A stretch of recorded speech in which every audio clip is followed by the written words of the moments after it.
श्री शिवाय नमस्तुभ्यम। आप देख रहे हैं टेक्निकल एजुकेशन यूसी। आज मैं आपको वृद्धावस्था पेंशन में कैसे ऑनलाइन फार्म किया जाता है तो सिखाऊंगा।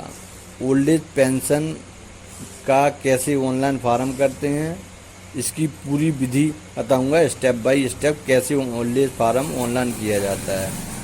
तो फ्रेंड्स स्टार्ट करते हैं। वीडियो स्टार्ट करने से पहले अगर आप हमारे चैनल पर नए हैं तो प्लीज़ हमारे चैनल को लाइक करें, सब्सक्राइब करें, क्योंकि आने वाले वीडियो आपको आसानी से प्राप्त हो सकें। तो स्टार्ट करते हैं। तो वृद्धा पेंशन का फॉर्म ऑनलाइन करने के लिए दोस्तों सबसे पहले आपको अपना कोई भी एक ब्राउजर ओपन कर लेना है। गूगल क्रोम या कोई भी एक ब्राउजर ओपन करेंगे। इसके बाद यहाँ पे आपको सर्च करना है SSPY, 2 बार SS लिखना है, इसके बाद PY आपको लिख देना है। ठीक है, SSPY लिख के एंटर कर देना है। तो जैसे दोस्तों आप SSPY लिख के सर्च करेंगे, यहाँ पे यूपी पेंशन स्कीम की वेबसाइट हमारे सामने आ जाती है। मैं यहाँ पे उत्तर प्रदेश वालों के लिए बता रहा हूँ। तो यहाँ पे आपको यूपी पेंशन स्कीम पे क्लिक कर देना है। तो यहाँ पे दोस्तों आप देख सकते हैं हमारे सामने यहाँ पे यूपी पेंशन स्कीम की जो वेबसाइट है, एकीकृत सामाजिक पेंशन पोर्टल हमारे सामने यहाँ पे ओपन हो गया है।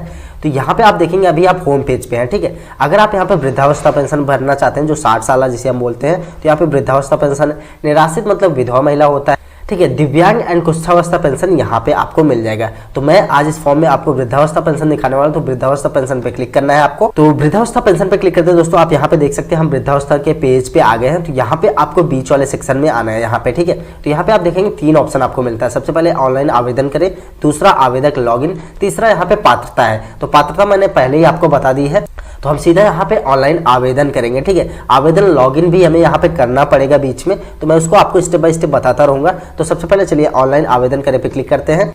इसके बाद नए टाइम में दोस्तों आपका वृद्धावस्था का पेंशन का फॉर्म यहाँ पे ओपन हो जाएगा। ठीक है, आप देख सकते हैं यहाँ पे समाज कल्याण विभाग द्वारा संचालित वृद्धावस्था पेंशन है। तो आवेदन पत्र भरे पे यहाँ पे ऑप्शन आ जाता है। ये बहुत बड़ा फॉर्म नहीं है। ठीक है, 4-5 सेक्शन में डिवाइडेड है। मैं सारे सेक्शन को स्टेप बाय स्टेप यहाँ पे आपको बताने वाला। और एक चीज आपको बता दूं दोस्तों, अगर कहीं पे भी आपको कंफ्यूजन या डाउट होता है तो आप कमेंट में बेझिझक पूछिएगा, मैं जरूर रिप्लाई करूंगा। ठीक है, तो यहाँ पे सबसे पहले आपका व्यक्तिगत विवरण आता है, बेसिक डिटेल। यहाँ पे इसमें आपका जनपद आ जाता है, डिस्ट्रिक्ट। सबसे पहले आपको अपनी डिस्ट्रिक्ट चूज करनी है। आप जिस भी डिस्ट्रिक्ट से बिलोंग करते हैं आपके यहाँ पे पूरी डिस्ट्रिक्ट की लिस्ट आ जाएगी, वो डिस्ट्रिक्ट आपको चूज करना है। डिस्ट्रिक्ट चूज करने के बाद यहाँ पे निवासी पूछता है। निवासी में आपको देखना है कि आप नगरी से आते हैं, शहर या कस्बे से हैं तो नगरी पे चूज करना है। अगर आप गाँव एरिया से तो यहाँ पे ग्रामीण पे चेक मार्क करना है। देन इसके बाद दोस्तों यहाँ पे तहसील आ जाता है। तो यहाँ पे सेलेक्ट पे क्लिक करेंगे तो आपकी तहसील की लिस्ट आ जाएगी, तो आपको अपना तहसील चूज करना है। इसके बाद यहाँ पे आ जाता है आवेदक का नाम। अब यहाँ पे नाम जो आधार कार्ड पर अंकित है वही यहाँ पे डालना है। ठीक है, एक चीज आप क्लियर कर लेंगे, आप लेटेस्ट आधार कार्ड अगर आपने चेंज करवाया है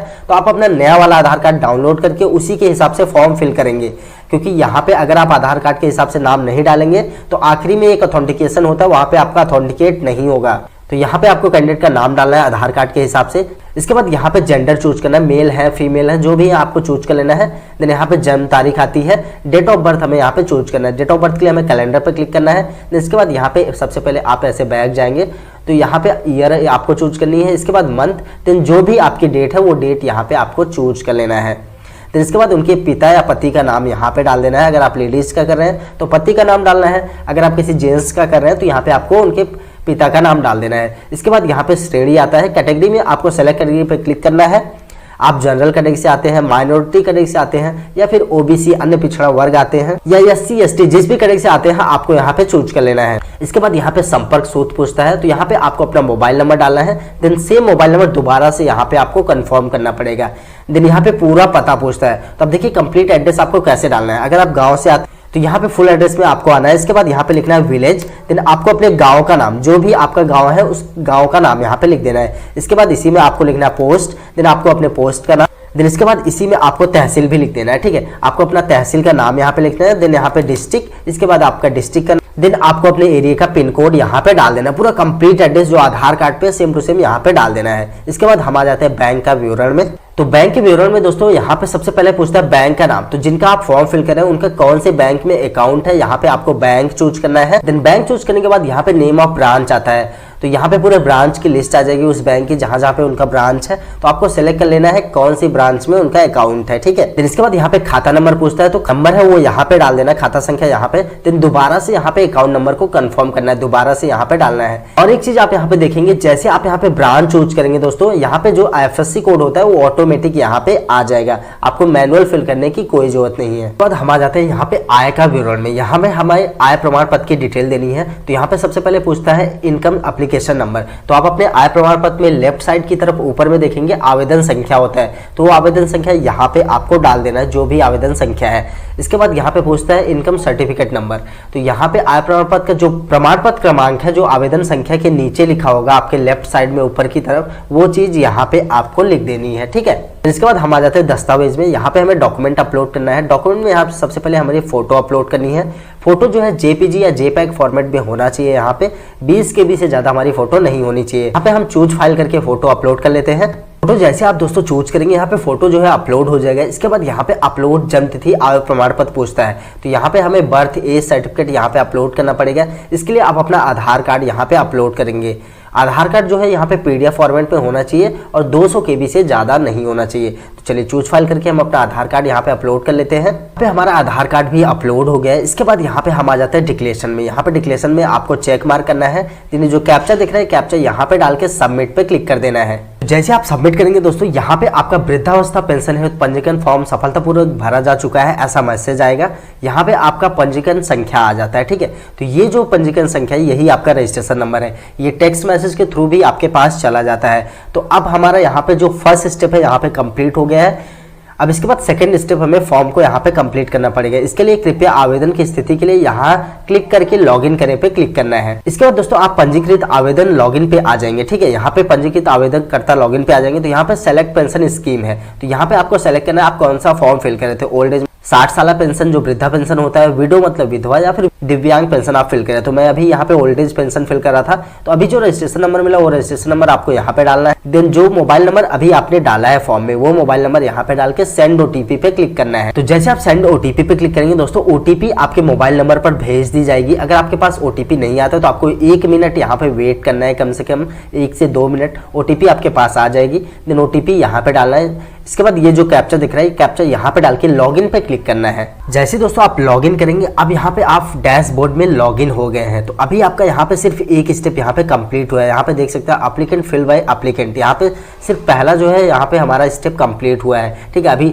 सेकंड स्टेप हमें कंप्लीट करना है। इसके बाद थर्ड स्टेप हमारा यहाँ पे बहुत ही जरूरी है। 3 स्टेप हमें कंप्लीट करना है। तो चलिए सेकंड स्टेप को कंप्लीट करने के लिए यहाँ पे आपको स्टेप 2 यहाँ पे मिल जाता है, application pending for final lock. इस पे आपको क्लिक करना है। इसके बाद एक बार दोबारा से आपका पूरा फॉर्म यहाँ पे ओपन हो जाएगा, ठीक है। पूरा फॉर्म रीओपन हो जाएगा। एक बार आपको मैच करना है कि सब कुछ सही है कि नहीं, ठीक है। सारी चीजें यहाँ पे आपको देख लेनी है, सब कुछ सही है कि नहीं। अगर आपको लगता है कुछ भी चेंज करना है तो यहाँ पे आप चेंज कर सकते हैं, क्योंकि आप फाइनल लॉक कर देंगे तो आप चेंज नहीं कर पाएंगे, ठीक है। तो मेरा यहाँ पे सब कुछ सही है। तो यहाँ पे आपको डिक्लेरेशन पे चेक मार्क करना है। देन जो कैप्चा दिख रहा है, ये कैप्चा यहाँ पे आपको डाल देना है। कैप्चा डालने के बाद अगर आपने कोई डिटेल यहाँ पे चेंज करी है तो सबसे पहले यहाँ पे अपडेट डिटेल पे आपको क्लिक करना है। इसके बाद यहाँ पे फाइनल सबमिट पे क्लिक करना है, ठीक। तो मैंने यहाँ पे कोई डिटेल तो अपडेट नहीं करी, तो मैं डायरेक्ट यहाँ पे फाइनल सबमिट पे क्लिक करूंगा। तो फाइनल सबमिट करते ही यहाँ पे आर यू श्योर करके पूछता है, तो यहाँ पे आपको ओके कर देना है।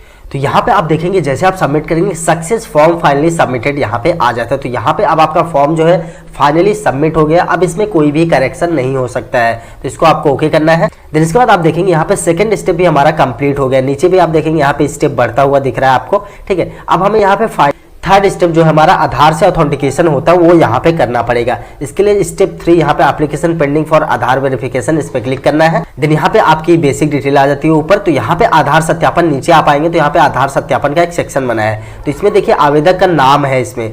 तो आवेदक का नाम जो आधार कार्ड पे है वो चीज यहाँ पे होनी चाहिए सेम टू सेम। अगर आपने फॉर्म में कुछ और डाल दिया है तो यहाँ पे जो है एक बार और आप चेंज कर सकते हैं नाम, ठीक है। आपको देख लेना आधार कार्ड के हिसाब से सेम टू सेम नाम होना चाहिए, क्योंकि 3 बार बार से ज्यादा अगर आप यहाँ पे कोशिश करेंगे तो फॉर्म आपका लॉक हो जाएगा। इसके बाद यहाँ पे आधार नंबर पूछता है, तो यहाँ पे कैंडिडेट का आधार नंबर डालना है। देन यहाँ पे जेंडर जो है ऑटोमेटिक यहाँ पे सेलेक्ट होके आएगी। देन इसके बाद दोस्तों यहाँ पे डेट ऑफ बर्थ आता है, तो यहाँ पे डेट ऑफ बर्थ में देखेंगे आप यहाँ पे फॉर्मेटिंग DDMMY करके है, ठीक है, मतलब पहले डेट डालना, इसके बाद महीना, इसके बाद ईयर, लेकिन यहाँ पे कुछ उल्टा है, ठीक है। आप यहाँ पे अगर अपना इस हिसाब से डालेंगे तो एक एरर आएगा आपके पास। तो एरर में क्या आएगा, यहाँ एरर में सबसे पहले आपको अपना ईयर डाल देना है, ठीक है। तो यहाँ पे ईयर डालना है, साल जो है आपको डालना है, जैसे 1960, 1962, 63 जो भी है, पहले साल डालना है, उसके बाद महीना, उसके बाद डेट डालना है, तब ये लेगा, ठीक। तो यहाँ पे आप देख सकते हैं अगर आपका सब कुछ सही रहेगा तो यहाँ पे आधार ऑथेंटिकेशन सक्सेड का मैसेज आ जाएगा। तो इस प्रकार से यहाँ पे अगर आपका मैसेज आता है तब यहाँ पे आपको अब फाइनल प्रिंट ले लेना है, ठीक है। इसके लिए आपको प्रोसीड फॉर फाइनल प्रिंट पे क्लिक करना है। यहाँ पे आप देखेंगे आप होम पेज पे आएंगे, यहाँ पे आपका प्रिंट नहीं आएगा लेकिन आप होम पेज पे आ जाएंगे। तो यहाँ पे आप देख सकते हैं तीनों स्टेप हमारा कंप्लीट हो गया है और नीचे भी जो ये हमारा एप्लीकेशन का फ्लो था, पूरा फ्लो यहाँ पे कंप्लीट हो चुका है, पूरा हमने एक ही दिन में यहाँ पे कंप्लीट करा है। अब हमें प्रिंट लेने के लिए यहाँ पे प्रिंट एप्लीकेशन का ऑप्शन है, इस पे आपको क्लिक करना है। इसके बाद कुछ इस प्रकार से आपका यहाँ पे पूरा प्रिंट आ जाएगा। तो यहाँ पे अभी देखिए लेवल 1 पे है एप्लीकेशन जो है अभी वीडियो या SDM। अगर आप रूरल एरिया से हैं तो आपका वीडियो के पास जाएगा, अगर आप शहर से हैं तो यहाँ पे SDM के पास आपका जाता है, ठीक है। तो इसके बाद दोस्तों आप क्या करना है, यहाँ पे आपको प्रिंट एप्लीकेशन पे क्लिक करके इसका प्रिंट आउट ले लेना है। प्रिंट आउट लेने के बाद अपना सारा डॉक्यूमेंट इसके साथ आधार कार्ड, बैंक पासबुक, आय प्रमाण पत्र, सारी चीजें यहाँ पे लगाने के बाद आपको अपने वीडियो के पास जाना है, ठीक है। या फिर आप गाँव चाहते हो तो अपने प्रधान को दे सकते हैं। अगर आप नहीं प्रधान को देना चाहते हैं तो आप अपने डायरेक्ट वीडियो या सेक्रेटरी के पास जाके इसको फॉरवर्ड करवाएंगे, ठीक है। जैसे वीडियो या सेक्रेटरी आपका यहाँ पे रिपोर्ट लगा देंगे तो ये लेवल 2 पे चला जाता है, ठीक है। ये DWO ऑफिसर के पास चला जाएगा। तो DWO ऑफिसर जैसे ही वेरीफाई करेंगे तो यहाँ पे आपका DWO फॉरवर्डेड करके आ जाएगा।